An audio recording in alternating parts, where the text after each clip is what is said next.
हम लोग क्लास 10 का मैथ पढ़ रहे हैं। करंट यूनिट आपका अलजेब्रा चल रहा था। अलजेब्रा के हम लोग बहुत सारे चैप्टर को अपने पिछले वीडियो में समाप्त कर चुके हैं। जो चैप्टर हम लोग समाप्त किए हैं उसमें से आपका सबसे पहला लीनियर इक्वेशन है। उसके बाद आपका रेशियो एंड प्रोपोर्शन है। रेशियो एंड प्रोपोर्शन के बाद हम लोग पढ़े थे remainder and factor theorem. Remainder and factor theorem के बाद हम लोग पढ़े थे क्वाड्रेटिक इक्वेशन, और क्वाड्रेटिक इक्वेशन के बाद हम लोग पढ़े थे मैट्रिक्स। मैट्रिक्स के बाद जो करंट आपका जो अभी समाप्त हुआ है पिछले वीडियो में, वो था अर्थमेटिक प्रोग्रेशन। आज के इस वीडियो में हम लोग ज्योमेट्रिक प्रोग्रेशन के बारे में पढ़ेंगे। ज्योमेट्रिक प्रोग्रेशन को हम लोग कंपेयर करके पढ़ेंगे अर्थमेटिक प्रोग्रेशन में, क्योंकि दोनों प्रोग्रेशन एक दूसरे से सिमिलर है। इसलिए जो है इनका अर्थमेटिक प्रोग्रेशन का यूज करेंगे ज्योमेट्रिक प्रोग्रेशन को समझने के लिए। और साथ ही जो है आपका अर्थमेटिक प्रोग्रेशन का यहाँ पे रिवीजन भी हो जाएगा, और उसके साथ आपको ज्योमेट्रिक प्रोग्रेशन भी सीखने को मिलेगा। तो हम लोग जो पिछले वीडियो में जो सारा टॉपिक हम लोग जो अलजेब्रा को समाप्त किए हैं, सारा टॉपिक में हम लोगों ने जो चैप्टर का आपका बेसिक था उसको हम लोग पढ़े थे। उस बेसिक पे बेस्ड आपका जो एक्सरसाइज था, जो कि हम लोग आपका जो बुक हम लोग यहाँ फॉलो कर रहे हैं, सेलिना कंसाइज मैथमेटिक्स का बुक हम लोग फॉलो कर रहे हैं। उसी बुक से हम लोगों ने उस सारे सवाल को किया था। आप कोई सा भी बुक फॉलो, डजेंट मैटर, चाहे आप एमएल अग्रवाल फॉलो करो या एस चंद फॉलो करो या कोई सा भी एनसीईआरटी बुक ही फॉलो करो, आपका जो कॉन्सेप्ट है वो सेम ही रहेगा। केवल प्रॉब्लम जो है वो का लैंग्वेज जो है वो आपका जो है चेंज रहता है, बाकी सारा कॉन्सेप्ट सॉल्व करने का एक ही रहता है। और जब हम लोग सारा एक्सरसाइज को खत्म किए थे तो हम लोग चैप्टर वाइज जो आपके आईसीएससी क्लास 10th का जो प्रीवियस ईयर के पूछे गए क्वेश्चन थे, उसको भी हम लोगों ने जो चैप्टर वाइज जो है सॉल्व किया था, फुल एनालिसिस किया था उस सारे क्वेश्चन का, जो कि आपके बोर्ड एग्जाम में पूछे गए थे क्वेश्चन। हम लोग करंट ईयर 2024 से लेकर 2015 तक, यानी 9 ईयर के जितने भी क्वेश्चन पूछे गए थे, सारे क्वेश्चन को हम लोग किए हैं। आज हम लोग स्टार्ट करते हैं तब ज्योमेट्रिक प्रोग्रेशन पे। देखो, ज्योमेट्रिक प्रोग्रेशन काफी जो है इंपॉर्टेंट है आपका। इसको समझना काफी आसान है जब आप अर्थमेटिक प्रोग्रेशन का यूज करते हो। अब आपको पता ही अर्थमेटिक प्रोग्रेशन क्या है। देखो, इस तरह के अगर किसी कोई भी सीक्वेंस अगर दिया रहता है, तो इस तरह के सीक्वेंस को हम क्या कहेंगे? Arithmetic progression. अर्थमेटिक प्रोग्रेशन में जो दो कंसेक्यूटिव टर्म है, यानी सक्सेसिव टर्म और प्रीसीडिंग टर्म के बीच का डिफरेंस जो रहता है वो सेम रहता है प्रत्येक दो कंसेक्यूटिव टर्म में। उसी तरह आपका जो ज्योमेट्रिक प्रोग्रेशन में क्या रहेगा? ज्योमेट्रिक प्रोग्रेशन में भी जो कंसेक्यूटिव टर्म है, जैसे ए और ए आर, ये दोनों कंसेक्यूटिव टर्म है, तो ए आर के बीच का जो रेशियो रहेगा वो सेम ही रहेगा। रेशियो मतलब अगर ए आर को अगर डिवाइड करे ए से, यानी ए आर क्या है? आपका सक्सेसिव टर्म है, और ए क्या है? आपका प्रीसीडिंग टर्म है। जब सक्सेसिव टर्म को प्रीसीडिंग टर्म से डिवाइड करेंगे तो जो रेशियो आएगा, जो वैल्यू आएगा, वो वैल्यू जो है आपका अदर टर्म के लिए सेम ही रहेगा, जिसको हम लोग कॉमन रेशियो कहेंगे। तो इसका जो एक इम्पोर्टेंट टर्म है आपका कॉमन रेशियो है। जैसे कि अर्थमेटिक प्रोग्रेशन में जो आपका एक इम्पोर्टेंट टर्म क्या था? कॉमन डिफरेंस था। कॉमन डिफरेंस क्या था? दो टर्म, जो आपका सक्सेसिव टर्म और प्रीसीडिंग टर्म के बीच का डिफरेंस था, उसी को कहते हैं हम कॉमन डिफरेंस। और कॉमन डिफरेंस जो है प्रत्येक दो, अगर आप चाहे ए डी, यहाँ पे देख लो, आप ये दो टर्म को ले लो, ए प्लस 2D और ए प्लस 3D, ये दो टर्म का आप जो डिफरेंस ले लो, तो आपका जो है सेम जो है कॉमन डिफरेंस निकलेगा। जैसा कि आप ए प्लस डी और ए इन दोनों के बीच में लोगे, आप कोई सा भी दो कंसेक्यूटिव टर्म लोगे तो उसका जो कॉमन डिफरेंस सेम ही रहेगा। उसी तरह आपका रेशियो में भी है। रेशियो में जो आपका टर्म यहाँ पे जो कैलकुलेट होता है या निकलता है, वो प्रीसीडिंग टर्म में किसी एक कांस्टेंट को मल्टीप्लाई करके उसके बाद जो है आगे का टर्म निकलता है, और वो कांस्टेंट टर्म क्या कहलाता है? वो कांस्टेंट कहलाता है आपका कॉमन रेशियो, आर। देख सकते हो आप, एक क्या है? ए पहला टर्म है ज्योमेट्रिक प्रोग्रेशन का। ज्योमेट्रिक प्रोग्रेशन को हम लोग शॉर्ट में कहेंगे जीपी, याद रखना। जैसे अर्थमेटिक प्रोग्रेशन को शॉर्ट में एपी कहते हैं, उसी तरह ज्योमेट्रिक प्रोग्रेशन को शॉर्ट में जीपी कहेंगे। जब ज्योमेट्रिक प्रोग्रेशन में जब पहले टर्म यानी प्रीसीडिंग टर्म में किसी एक कांस्टेंट के साथ मल्टीप्लाई किया जाता है, तो उसके आगे वाला टर्म हम लोग कैलकुलेट करते हैं। जैसे ए आपका पहला टर्म है, अगर इसको एक आर, एक कांस्टेंट आर क्या मान लेते हैं? कांस्टेंट, मल्टीप्लाई करेंगे तो ये क्या हो जाएगा? आपका सेकेंड टर्म हो जाएगा, देखो T2 हो जाएगा। उसी तरह जब इस टर्म में, ये प्रीसीडिंग टर्म में एक और सब कांस्टेंट, उसी टू कांस्टेंट के साथ मल्टीप्लाई करेंगे तो क्या हो जाएगा? ये हो जाएगा ए आर स्क्वायर, तो ये आ जाएगा आपका थर्ड टर्म, उसके आगे वाला टर्म हो जाएगा। तो ये आपका ज्योमेट्रिक प्रोग्रेशन के में यही आपका कहता है कि जो आगे वाले टर्म को एक कांस्टेंट के साथ मल्टीप्लाई करेंगे तो वो क्या कहला, वो निकल जाएगा आपका नेक्स्ट टर्म निकलेगा। अब ज्योमेट्रिक प्रोग्रेशन में कॉमन रेशियो होता है। कॉमन रेशियो का ऐसे जनरल डिफिनेशन क्या होता है, जनरल डिफिनेशन होता है common ratio is the ratio of successive term by preceding term. ठीक है, इसका जो फॉर्मूला होता है आपका T2/T1 होता है। T2 क्या है, आगे वाला टर्म यानी सक्सेसिव टर्म है, और T1 क्या है, उसका पीछे वाला टर्म जिसको हम प्रीसीडिंग टर्म कहते हैं। अगर आप दो टर्म लेते हो T1 एंड T2 तो इसके लिए है। अगर आप दो टर्म अगर मान लो कोई T4 और T5 लेता है तो उसके लिए क्या हो जाएगा, T5/T4 यानी T5 क्या है, उसके आगे वाला term that is the successive term, और T4 क्या है आपका, उसके पीछे वाला टर्म जिसको हम प्रीसीडिंग टर्म कहेंगे। याद रखो, जितना भी खेला है आपका सारा गेम आपका सक्सेसिव टर्म और प्रीसीडिंग टर्म में है। जैसे कि आपका अर्थमेटिक प्रोग्रेशन में क्या है, अर्थमेटिक प्रोग्रेशन में जो कॉमन डिफरेंस निकालते थे वो successive term minus preceding term कहते थे।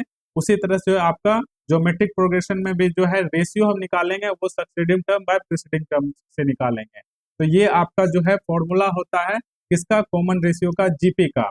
अब आपका जनरल फॉर्मूला क्या होगा, जनरल फॉर्मूला क्या हो जाएगा, successive term by preceding term, जिसको आप इस तरह से भी लिख सकते हो यानी nth टर्म बाय उसके बाद वाली उसके पीछे वाला टर्म जो कि n-1 टर्म होगा। तो ये आपका जो है जनरल फॉर्मूला होता है कॉमन रेशियो निकालने का, किसका, जीपी का। जैसे कि आपका अर्थमेटिक में क्या था general formula, successive term Tn और उसके बाद वाला टर्म यानी प्रीसीडिंग टर्म Tn-1 यानी n-1 क्या है, n के पीछे वाला टर्म है। ठीक है, तो ये था आपका अर्थमेटिक प्रोग्रेशन में कॉमन डिफरेंस और ज्योमेट्रिक प्रोग्रेशन में कॉमन रेशियो का फॉर्मूला। ये फॉर्मूला आप लोग देखे। अब देखो, इसी फॉर्मूला के बेसिस पे आप जो अगर आपको दिया जाएगा कि आपको 3 नंबर दिया गया है, 3 नंबर को अगर आपका दिया गया है, अगर उसे कहा गया कि वो ज्योमेट्रिक प्रोग्रेशन में होगा तो उसके लिए क्या नेसेसिटी कंडीशन होगा, तो आप जो है सेम जो आपका डेफिनेशन है ज्योमेट्रिक प्रोग्रेशन का उस हिसाब से जो है इसको आप सिंप्लीफाई कर लो। जब आप उसको सिंप्लीफाई करोगे तो आपका जो है कुछ इस तरह से आएगा। देखो क्या है आपका ए बी एंड सी क्या है, ये 3 टर्म जीपी में है, तो क्या है successive term by preceding term का रेशियो सेम रहेगा। तो बी क्या है, वो सक्सेसिव टर्म है। अगर ए और बी दो टर्म लेते हैं तो बी सक्सेसिव टर्म होगा और ए प्रीसीडिंग टर्म होगा। तो इन दोनों का रेशियो कांस्टेंट होगा, इक्वल टू क्या होगा, C/B। सी और बी क्या हो जाएगा आपका, जब बी और सी दो टर्म लेंगे तो सी आपका सक्सेसिव टर्म होगा और बी उसके बाद वाला टर्म हो यानी पीछे वाला टर्म हो यानी प्रीसीडिंग टर्म। और ये क्या है आपका, ये क्या है आपका कॉमन रेशियो, ये R इक्वल टू इतना है। समझ में आ गया। अब जब इन दोनों को सिंप्लीफाई करोगे क्रॉस मल्टीप्लीकेशन के थ्रू तो आपका ये वाला एक्सप्रेशन आ जाएगा जहां B² इक्वल टू AC है। इसको आप फर्दर सिंप्लीफाई करके क्या लिखोगे, आप इसको √AC लिखोगे, जहां पे आपका B जो है आगे के क्लास में अगर आप 11th-12th में अगर मैथ ऑप्ट करते हो, PCM करते हो, तो आप इसी को रिलेशन को पढ़ोगे। B को कहोगे आप ज्योमेट्रिक मीन, याद रखना ज्योमेट्रिक मीन कहेंगे। ठीक है, ऐसे आपका यहाँ पे ज्योमेट्रिक मीन के बारे में कोई डिस्कस नहीं है आपके सिलेबस में, क्लास 10th का सिलेबस में, लेकिन क्लास 12th में आपको ज्योमेट्रिक मीन और अर्थमेटिक मीन पढ़ना पड़ेगा। अब आप पूछोगे अर्थमेटिक मीन क्या है, जब आपका वो 3 नंबर अर्थमेटिक प्रोग्रेशन में रहेगा तो उसके लिए नेसेसिटी कंडीशन क्या है, ये है B-A इक्वल टू C-A, और ये भी क्या है आपका अर्थमेटिक प्रोग्रेशन का जो बेसिक रूल है उस हिसाब से B-A इक्वल टू C-A है, जो कि B-A क्या है, कॉमन डिफरेंस है, और C-A भी क्या है, कॉमन डिफरेंस है। तो जब आपको इसको अगर सिंप्लीफाई करोगे तो क्या आता था आपका 2B इक्वल टू A+C। अगर आप B को इंडिपेंडेंट करोगे तो क्या आता आएगा आपका B+C/2। यहाँ पे जो B है आपका अर्थमेटिक मीन कहलाएगा। ठीक है, आपके बुक में ये दिया भी गया है लेकिन आपका जो है उतना ज्यादा इंपॉर्टेंट है नहीं। ठीक है, क्योंकि आपका सिलेबस बहुत बड़ा है और अगर ज्यादा डिटेल में पढ़ोगे तो फिर और जो है ज्यादा हेडेक हो जाएगा। तो ये तो आपका 3 टर्म था। अगर आपका जो है 4 टर्म बोल दे, 4 टर्म का भी है जो है आप ऐसे ही जो है कैलकुलेट करोगे। अगर आपका इसमें भी 4 टर्म बोलेगा तो इसको भी आप ऐसे ही कैलकुलेट करोगे। अभी तक तो हम लोग जो है अर्थमेटिक प्रोग्रेशन और ज्योमेट्रिक प्रोग्रेशन का कॉमन रेशियो और कॉमन डिफरेंस के बारे में हम लोग जाने। अब देखो ज्योमेट्रिक प्रोग्रेशन का जो nth टर्म या लास्ट टर्म निकालने का क्या फॉर्मूला होगा, वो फॉर्मूला आपका ये L इक्वल टू या Tn equal to A into R पर पावर n-1। और n क्या है, n नेचुरल नंबर है। क्यों, क्योंकि मैं आपको अर्थमेटिक प्रोग्रेशन में बताया था n क्या है, पोजीशन है उस नंबर का उस सीक्वेंस में, जो सीक्वेंस आपका जो है, जो सीक्वेंस में उसको ढाला गया है ज्योमेट्रिक प्रोग्रेशन में, तो वो क्या है आपका n क्या है, उसका पोजीशन है, उस टर्म का पोजीशन है। और पोजीशन कभी भी डेसिमल में नहीं रहेगा या फ्रैक्शन में नहीं हो रहेगा। समझ में आया? और उसी अगर इसी तरह से देखोगे आपका अर्थमेटिक प्रोग्रेशन में जो nth टर्म या फिर लास्ट टर्म निकालने का क्या फॉर्मूला होता था, वो फॉर्मूला आपका ये होता था, जो कि ये जनरल फॉर्मूला कहलाता था, a plus n minus one into d. लेकिन आपका ज्योमेट्रिक प्रोग्रेशन में क्या होगा, ज्योमेट्रिक प्रोग्रेशन में आपका ये वाला फॉर्मूला होगा। ठीक है, ये वाला आपका फॉर्मूला होगा। ठीक, t n equal to, t n क्या है, nth टर्म को ही हम लोग लास्ट टर्म कहेंगे, इक्वल टू a r पर पावर n माइनस वन। अब आप में से कोई बुद्धिमान ये बोलेगा, जो ज्यादा वाइस होगा, तो वो बोलेगा क्या कि ये कैसे करके निकाले आप। देखो, ये आपका जो जनरल सीक्वेंस दिया जाएगा ज्योमेट्रिक प्रोग्रेशन में, इसी के हिसाब से आप आराम से निकाल सकते हो। कैसे? देखो, ए क्या है आपका पहला टर्म है जो t1 है, तो इसमें r क्या है, r पर पावर जीरो हो जाएगा। r पर पावर जीरो क्या होता है, r पर किसी भी नंबर का एक्सपोनेंट अगर जीरो रहे तो उसका वैल्यू वन आता है। आप अपने प्राइमरी क्लास में ये पढ़े होंगे। और एक चीज मैं आपको पहले ही एडवांस में बता दूं कि इस प्रॉब्लम में ज्योमेट्रिक प्रोग्रेशन में जो हम लोग पढ़ेंगे, बहुत ज्यादा यूज होने वाला है वो सारे रूल का, जो कि आप जो बेस एंड एक्सपोनेंट के चैप्टर में पढ़े थे अपने प्राइमरी क्लास में 6, 7 में या 5 में, जो भी क्लास में था आपका, उसका सारा फॉर्मूला जो है यूज होने वाला है यहाँ पे। ऐसे तो मैं प्रॉब्लम सॉल्व करने के दौरान प्रत्येक फॉर्मूला को डिस्कस करूंगा और बता भी दूंगा, लेकिन आप अगर रिकॉल कर लो उसको पहले से एडवांस में, तो आपके लिए ज्यादा बेनिफिशियरी होगा वो। ठीक है, अब हम लोग वापस टॉपिक पे लौटते हैं। ये कैसे आ गया, हम लोग ये बात कर रहे थे। तो ये क्या है, T1 की जगह A है, T2 की जगह क्या है आपका AR है। ठीक है, देखो पोजीशन क्या है, सेकंड पोजीशन है, लेकिन R का क्या पावर है, 1 है। उसी तरह T3 क्या है आपका AR स्क्वायर है। तो यहाँ पे देखो पोजीशन 3 है, लेकिन R का पावर क्या है, R का पावर 2 है, यानी एक घट रहा है। उसी तरह अगर nth टर्म के लिए हम लोग बोले, nth टर्म के लिए अगर हम लोग बोले, तो nth टर्म के लिए जो है आपका क्या हो जाएगा, a इंटू एक इससे n से कम होगा तो n माइनस वन। बस ऐसे करके आप जो है आराम से इंटरप्रेट कर सकते हो nth टर्म या लास्ट टर्म किसका, जीपी का। अब हम लोग आगे बढ़ते हैं तो हम लोग देखेंगे क्या कि जो अर्थमेटिक प्रोग्रेशन में जो सम निकलता था, nth टर्म का सम निकलता था, वो कैसे निकलता था, उसका ये वाला फॉर्मूला होता था, Sn equal to n by two first term plus last term. But ऐसा जो है ज्योमेट्रिक प्रोग्रेशन में नहीं होगा। ज्योमेट्रिक प्रोग्रेशन में जो फॉर्मूला होगा वो आपका थोड़ा सा डिफरेंट होगा, प्रत्येक कंडीशन के लिए अलग होगा। जब आपका कॉमन रेशियो एक से छोटा रहेगा, एक से छोटा रहेगा, एक से बड़ा रहेगा, या एक के बराबर रहेगा, ठीक है, तब आपका जो है nth टर्म का जो सम रहेगा वो डिफरेंट रहेगा। कब? अगर आपका कॉमन रेशियो सपोज करो एक से छोटा है, 1/2 है, तो उस कंडीशन में आपका जो सम होगा वो सम आपका ये होगा, a इंटू आर पर power n minus one by r minus one. ठीक है, और उसी तरह से जब r जो है आपका, r जब बड़ा होगा तब ये वैल्यू होगा, जब r छोटा रहेगा तब आपका ये वाला वैल्यू होगा। लेकिन जब r आपका बराबर होगा 1 के इक्वल जब कॉमन रेशियो इक्वल होगा, तब आपका ये वाला सम होगा, जो कि आप आराम से जो है ड्राइव कर सकते हो। इन तीन फॉर्मूला का अगर आप पूछोगे डेरिवेशन भी मैं आपको बता दूंगा, लेकिन वो आपके कोई काम का होगा नहीं। फिर भी जो है मैं आगे के क्लास में, अगर नेक्स्ट क्लास जो हम लोगों का होगा, उसमें मैं जो प्रॉब्लम करेंगे हम लोग सम ऑफ nth टर्म का जो जीपी में, तो उस पर मैं आपको इसका डेरिवेशन बता दूंगा, जो कि 1 लाइन से 2 लाइन का है, ज्यादा कुछ नहीं है। अब जानो कि ये वाला का हम लोग अभी देख ले। देखो, जब R1 होगा तो याद करो क्या है आपका जनरल सीक्वेंस क्या रहता है जीपी का, a इंटू ए आर। ठीक है, ए आर स्क्वायर यही रहता है, डॉट डॉट करके ए आर पर पावर n माइनस वन। याद करो, 1 का पावर आप कुछ भी रख दो, n रख दो, लेकिन वो क्या आएगा, 1 ही आएगा। उसी तरह से Sn में क्या है, Sn में R Sn equal to a n कब होगा, जब R इक्वल टू 1 होगा। तो R का वैल्यू सब जगह 1 रखो तो क्या हो जाएगा, a into a into r, r का वैल्यू 1, तो a इंटू 1 क्या हो जाएगा, a ही होगा। इसी तरह a इंटू 1 का स्क्वायर तो 1 ही होगा, और a इंटू 1 a ही होगा। इसी तरह से डॉट डॉट करके आपका ये भी a ही आ जाएगा।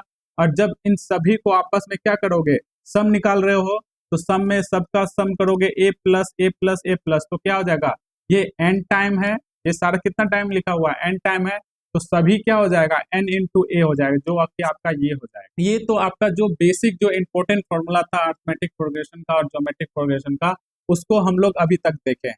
इस फॉर्मूला के बावजूद कुछ ऐसे फॉर्मूला है जो कि आपको हेल्प करता है आपका प्रॉब्लम को सॉल्व करने में, उसके बारे में हम लोग देखते हैं। जैसे जीपी में अगर 3 कंसेक्यूटिव टर्म रहता था तो हम लोग क्या लेते थे, a माइनस डी, ए और a प्लस डी, ये वाला लेते थे। और उसी तरह से अगर हमें कहा जाएगा कि सॉरी ये ज्योमेट्रिक प्रोग्रेशन होगा, ये जीपी में अगर 3 कंसेक्यूटिव टर्म को अगर हमें लेने के लिए कहा जाएगा तो हम लोग अपने जो है कन्वीनियंट के हिसाब से ये वाला लेंगे, a बाय आर कोमा ए और ए आर, ठीक है। ये तीन जो है हम 3 कंसेक्यूटिव टर्म लेंगे, याद रखना। उसी तरह से अगर 4 टर्म बोलेगा तो 4 टर्म आप इसमें एपी में अकॉर्डिंग टू आप अपना कन्वीनियंट के हिसाब से ये ले सकते थे या ये ले सकते हो, लेकिन अगर इसमें बोलेगा तो इसमें हम अकॉर्डिंग टू प्रॉब्लम हम उसको चूज करेंगे। ऐसा नहीं है कि उसको प्री डिटरमाइंड है उसके हिसाब से हम लोग यूज किए, इसको हम लोग अकॉर्डिंग टू प्रॉब्लम जो है वहां पे ले लेंगे, ठीक है। अब देखो एक और इम्पोर्टेंट जो है आपका कॉन्सेप्ट यूज होता था किस प्रॉब्लम सॉल्व करने में एपी में, वो क्या था कि अगर पूछा जाता था आपका कि अरिथमेटिक प्रोग्रेशन में वो टर्म बताओ जो कि सीरीज के इतने पोजीशन में, एंड के सेकंड पोजीशन में या थर्ड पोजीशन में रहता था, तो जो हमारा फॉर्मूला था nth टर्म निकालने का था, वो फॉर्मूला था कि सीरीज के बिगिनिंग से जितना नंबर है वो टर्म निकालने का फॉर्मूला था nth टर्म। अगर इंड से बोला जाता था तो इंड से हमारा ये फॉर्मूला होता था, जहां पे m क्या है आपका, m है आपका नंबर ऑफ टर्म, जो नंबर ऑफ टर्म उस सीरीज में दिया गया है वो।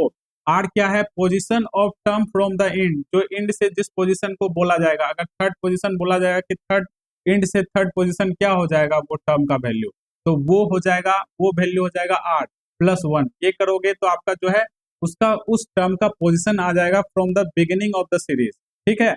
और उसके बाद जो है आप nth टर्म का या लास्ट टर्म का जो फॉर्मूला है उस पे उसको पुट करो और उसके बाद आपका आंसर आ जाएगा। तो ये तो हमारा किस में आता है, ये हमारा अरिथमेटिक प्रोग्रेशन में आता है। लेकिन अगर आप ज्योमेट्रिक प्रोग्रेशन में अगर आपसे पूछा जाता है कि बताओ कि ज्योमेट्रिक प्रोग्रेशन में जो है लास्ट टर्म्स का, अगर लास्ट टर्म से सेकेंड टर्म हमें निकालें लास्ट एंड से, तो बताओ उसका क्या वैल्यू होगा उस टर्म का। तो उसके लिए सिंपली जो है ये फॉर्मूला होता है nth term from the end, nth term of from the end, जो अंतिम से जो टर्म पूछा जाएगा वो आपका nth टर्म होगा और उसका फॉर्मूला होगा r equal to 1 by r पर पावर n माइनस 1। अगर आपको यहाँ पे नहीं दिखाई देता होगा तो मैं आपको यहाँ पे बहुत बड़े अक्षर में लिखता हूँ, r पर पावर n माइनस 1।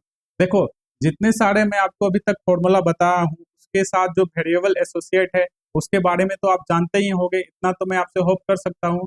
अगर नहीं जानते हो तो फिर भी मैं बता दूं कि यहाँ पे जो r है आपका common ratio of GP, n क्या है number of term in GP, ठीक है, ये आपके बारे में। और a क्या है आपका, ये है आपका फर्स्ट टर्म इन जीपी। और याद रखो कि a जो है a का यूज हम लोग अरिथमेटिक प्रोग्रेशन में भी सेम लेटर के साथ करते थे, जिसका सेम मतलब होता था, उसमें भी जो है फर्स्ट टर्म ही होता था। समझ में आ गया होगा कि यहाँ पे जो है क्या बेसिक डिफरेंसेस है किसमें, अरिथमेटिक में और ज्योमेट्रिक में। और ज्योमेट्रिक के बारे में भी आपको काफी अच्छी तरह से समझ में आया होगा, उसके फॉर्मूला के बारे में आया होगा। जैसे कि आपका nth टर्म था उसका हम लोग जो है डेरिवेशन भी निकाले जो कि 1 लाइन का था, और आप भी जो है आराम से इंटरप्रेट कर सकते हो। तो यहाँ से आपका 2 काम हो गया, एक तो रिविजन हो गया, दूसरा आप ज्योमेट्रिक प्रोग्रेशन के बारे में भी सीख लिए। अब चलिए जितने सारे फॉर्मूला हम लोग यहाँ पढ़े हैं ज्योमेट्रिक प्रोग्रेशन पे, उस पे बेस्ड हम लोग एग्जाम्पल करते हैं और अपने उस फॉर्मूला को सॉलिडिफाई करते हैं, ठीक है। अब चलिए सबसे पहला आपका एग्जाम्पल देखते हैं।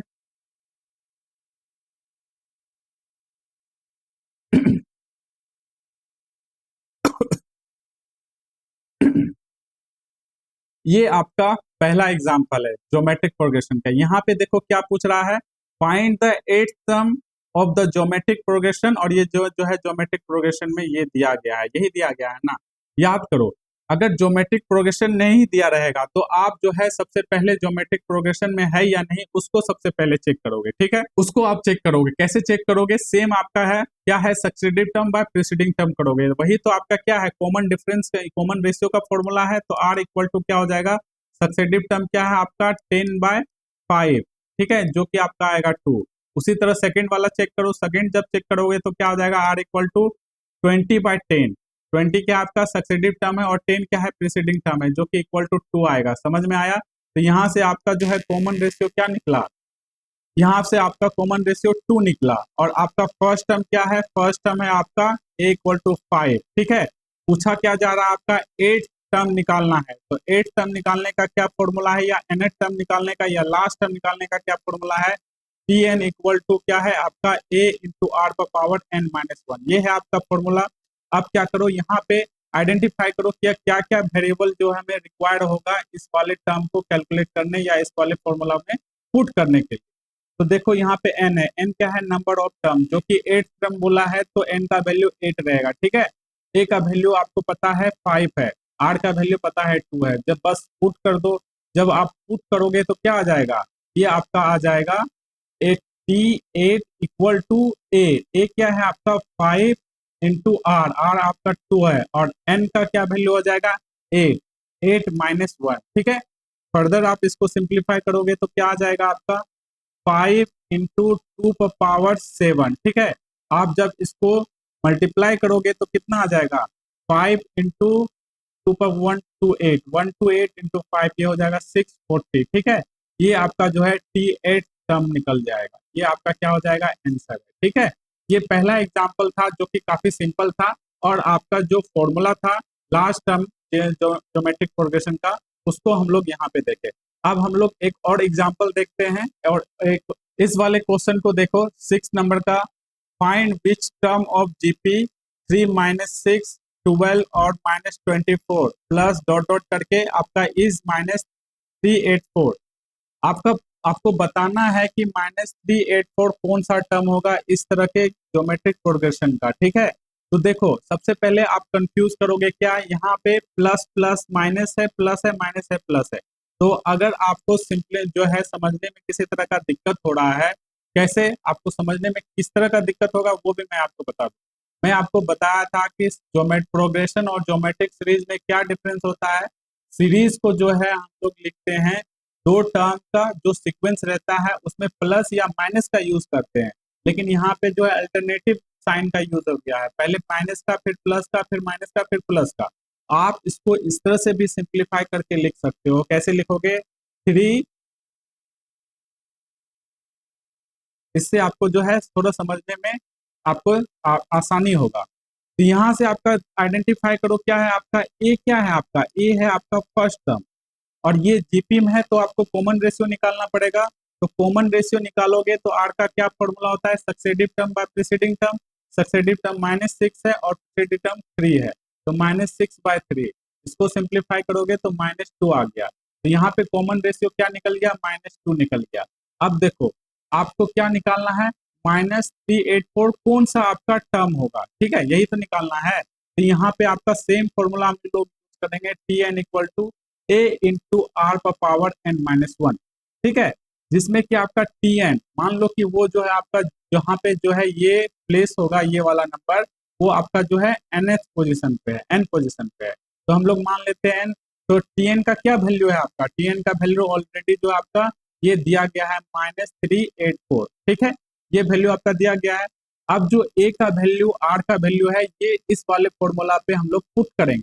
पुट करते हैं तो -384 इक्वल टू a का क्या वैल्यू है 3, और फिर -2n पर पावर n माइनस 1 क्या आ गया।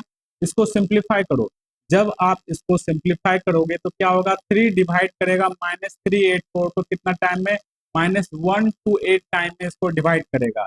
तो आपका क्या आ गया, -1 to 8 इक्वल टू हो गया -2 पर पावर n माइनस 1, ये आपका आ गया।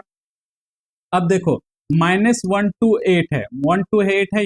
देखो यहाँ पे आपको जो है पावर का जो है 2 का पावर याद करो, 2 का पावर आप बेसिक से याद करो। तो 2 पर पावर 4 क्या होता है आपका 16 होता है, 2 पर पावर 5 क्या हो जाएगा 32 होगा, 2 पर पावर 6 क्या हो जाएगा आपका 64, तो 2 पर पावर 7 क्या हो जाएगा 1 to 8 होता है।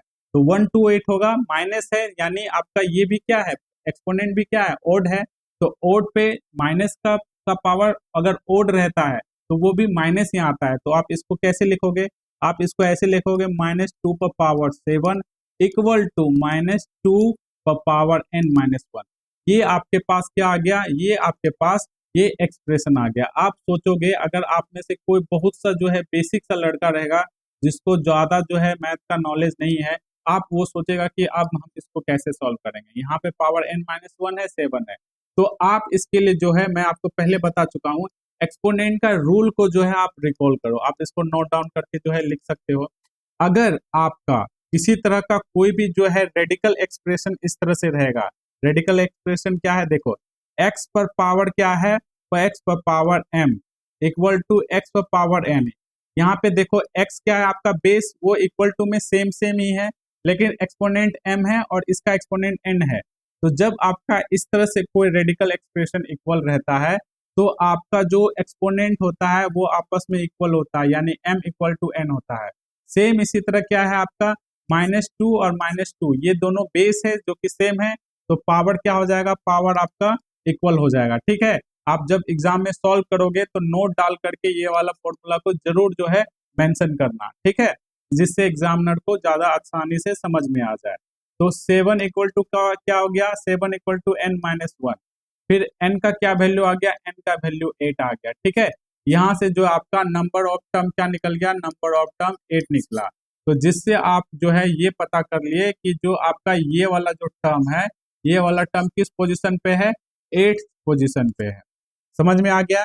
तो देखो आज हम लोग जो है जितने भी फॉर्मूला थे ज्योमेट्रिक प्रोग्रेशन के, उसको हम लोग आसानी से पढ़े हैं और साथ में रिवीजन भी कर लिए अरिथमेटिक प्रोग्रेशन का। आज के लिए हम लोग इतने ही रखते हैं, फिर मिलते हैं नेक्स्ट वीडियो में। नेक्स्ट वीडियो में हम लोग जो है और ज्यादा जो आपके जो डिफिकल्ट क्वेश्चन बनते हैं इस सारे फॉर्मूला पे उसको करेंगे, और नया जो आपका फॉर्मूला है sum of n term of geometric progression, उस पे भी बेस्ड हम लोग प्रॉब्लम करेंगे। ठीक है, थैंक यू।